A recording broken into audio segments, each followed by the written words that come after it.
hablaremos del dolor de Carlos V, pero no de Carlos V del Imperio y Carlos I de España, sino de Carlos V de Francia, el rey anterior a Carlos VI el Gordo, Carlos VI el Loco, el que trajo los naipes desde el Medio Oriente.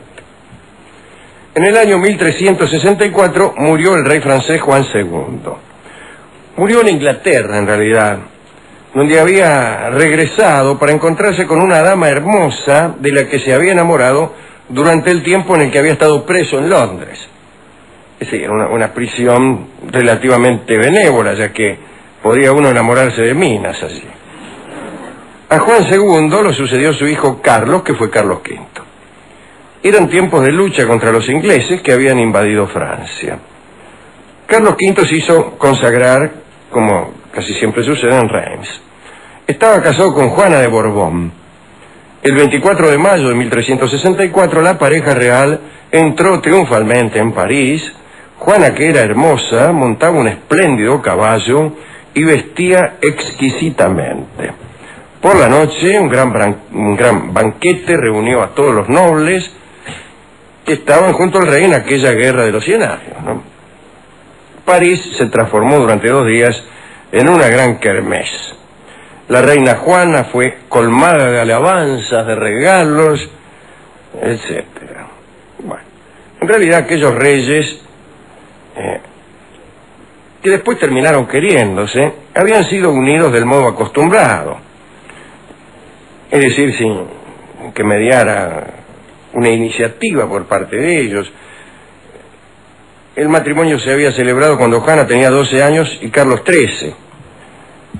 Sin embargo, Carlos era precoz en amores, A los 15 años ya era el amante de una dama de la corte que, según la crónica, lo despabiló con refinamiento. Parece que estaba dotado de un temperamento más bien generoso y se había encargado a cierta edad de todas las mujeres que dormían en el palacio, desde las cocineras hasta las esposas de los consejeros del trono. Incluso con alguna de esas damas, Carlos tuvo un hijo llamado Juan de Montaigu, que fue ministro de Carlos VI, y otro hijo llamado Udard d'Atenville, que fue magistrado en Rouen. Pero bueno, cuando llegó al trono, Carlos abandonó la vida licenciosa.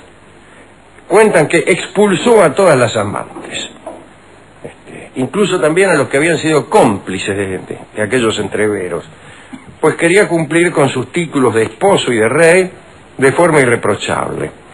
Así, para evitar tentaciones, se rodeó de una corte de desconocidos. Ya rey, Carlos tuvo a su lado con más frecuencia a Juana de Borbón, la hizo participar en el gobierno, la llevaba regularmente al consejo, donde incluso tenía un asiento reservado. Cuando se reunía el parlamento, Juana se sentaba al lado del rey y el rey le consultaba cada tanto alguna cuestión. Carlos la llamaba su bella luz y el sol de su reino, y lleno de alegría no pensaba más que en hacerle regalos y en cubrirla de joyas y felicidad. Pero por desgracia, si el matrimonio aquel constituía la dicha del rey, fue fatal para Francia. Carlos y Juana eran primos. Hacía tiempo que la Iglesia ya no hacía respetar las leyes que habían dictado con referencia a la consanguinidad y concedía muy fácilmente dispensas para matrimonios entre parientes. El matrimonio de Carlos y Juana era más de 6 veces consanguíneo, lo que para muchos amenazaba con reportar serias taras a los herederos. Pero no solo Carlos y Juana habían cometido la osadía de casarse siendo primos. Sus predecesores ya venían uniéndose del mismo modo sin respetar los lazos familiares. Así que ellos mismos estaban en peligro de agarrarse a alguna cosa. Digo yo que no soy médico, pero así decían los médicos. Ahora bien, Carlos y Juana, sin atender lo que decían los doctores, desearon tener hijos. Al cabo de 3 intentos, Juana dio a luz al delfín Carlos. Como sus partos anteriores habían fracasado, la reina se había hecho atar a la pierna una aetita, una piedra a la que los antiguos atribuían propiedades antiabortivas. Y es verdad eso. Si una dama se ata a una pierna, una aetita, estará a salvo de cualquier aborto. Y todo funcionó perfectamente. En aquellos tiempos la corte residía en San Paul, no lejos de la Bastilla, que recién había sido construida. Estaba fresca todavía. Carlos V prefería el Palacio de Saint Paul al Louvre, demasiado austero para su gusto. Saint Paul había sido edificado para complacer a la reina. Allí vivían alegremente, rodeados de pocos cortesanos y de muchos bufones.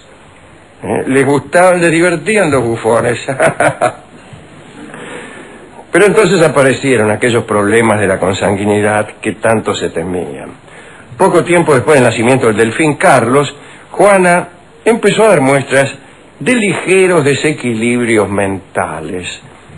A veces era presa de crisis que, según la crónica, la hacían volverse un poco rara. Gateaba por los corredores. Es un poco raro eso, ¿no? Salvo algunos momentos en que gatear por los corredores es considerado razonable, incluso deseable. Sí. Pero ella gateaba en cualquier momento. No, por ejemplo, cuando estaba jugando con el rey, sino a las 12 del mediodía, cuando los corredores estaban llenos de ministros. También padecía ataques de risa que la sofocaban, y cuando se enfurecía, tiraba los muebles por la ventana.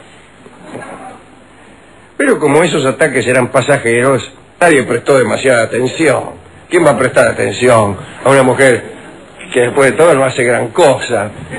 Gatea, se sofoca de risa y tira ropero por la ventana del 5º piso. Un día de 1373, la reina sufrió una crisis que sí impresionó a todos, esta vez sí. Se arrastró por el suelo dando alaridos, golpeó al bufón, a uno de sus bufones, que salió rajando, ¿no?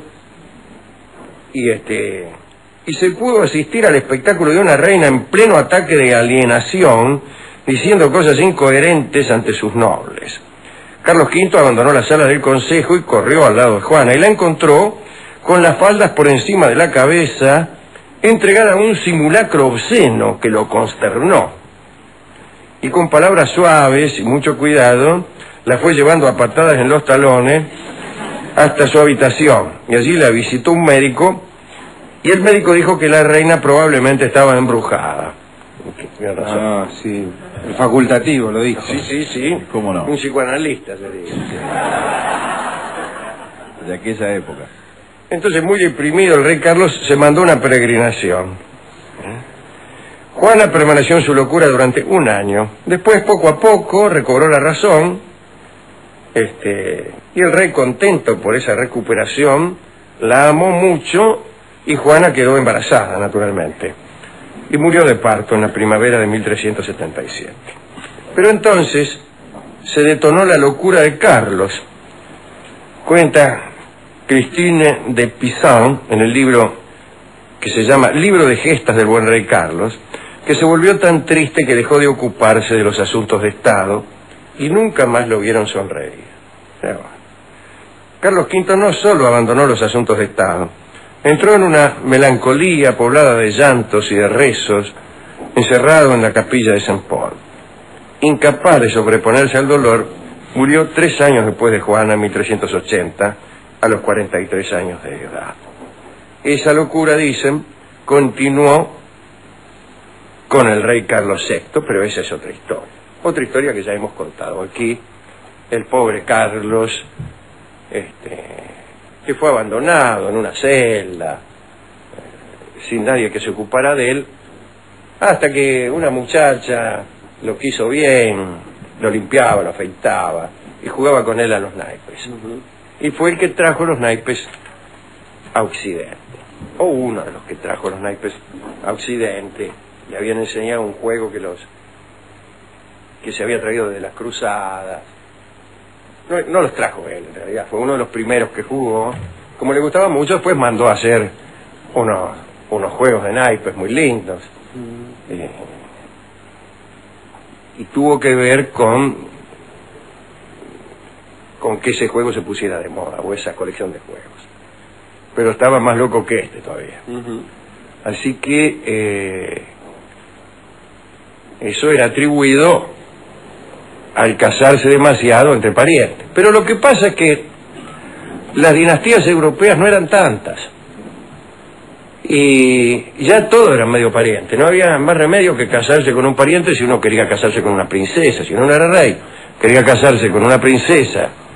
Si quería casarse con la planchadora, que es lo que yo hubiera hecho, sí. Fenómeno. Pero si vos querías una princesa, seguro que era tu prima. Y ya se sabe lo que es casarse con la prima de uno.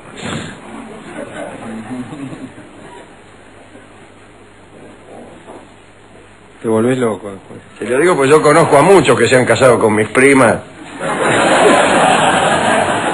Pobre muchacho. Bueno. ¿A quién quieres dedicar esto? A la chica que cuidó a Carlos VI. Sí, a la de la otra charla. A la de la otra charla. Ya que no está.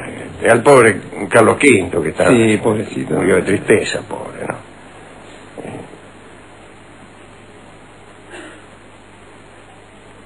Y a las primas de otro. ¿De qué otro? De cualquier otro. Ajá. Las primas ajenas son siempre mejores que las de uno, ¿no? Bien. Hemos ido a la discoteca a ver si conseguimos algún disco y nos han dado un tango de Astor Piazzolla, una obra de Astor Piazzolla que se llama La misma pena. Yo creo que siempre es la misma pena. Las penas que sufrimos parecen de distinta naturaleza y a veces son detonadas por distintos hechos, pero son la misma pena. Son la misma pena.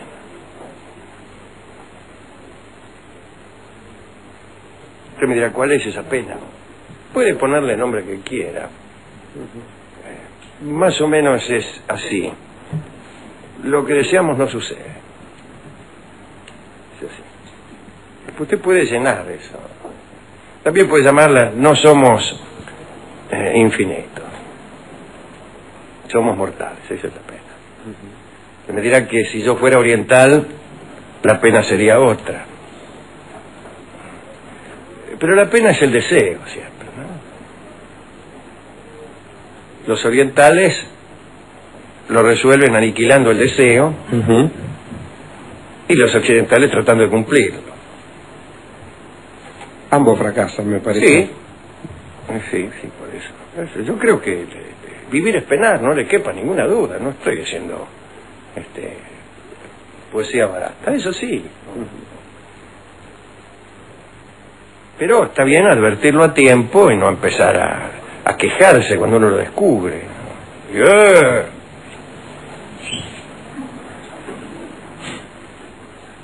Y uno a quejarse y dice, bueno, son las reglas del juego. Es así.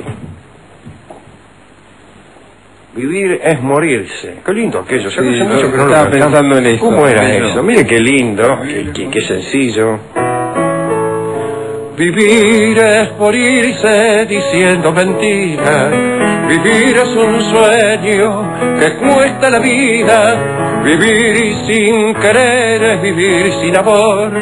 Es irse muriendo de pena y dolor. Y después sigue contando la historia que cantaba, ¿no? Bueno, pero no vamos a escuchar ese tango que se llama Traicionera. Y como no hay traiciones aquí, vamos a escuchar La misma pena. Es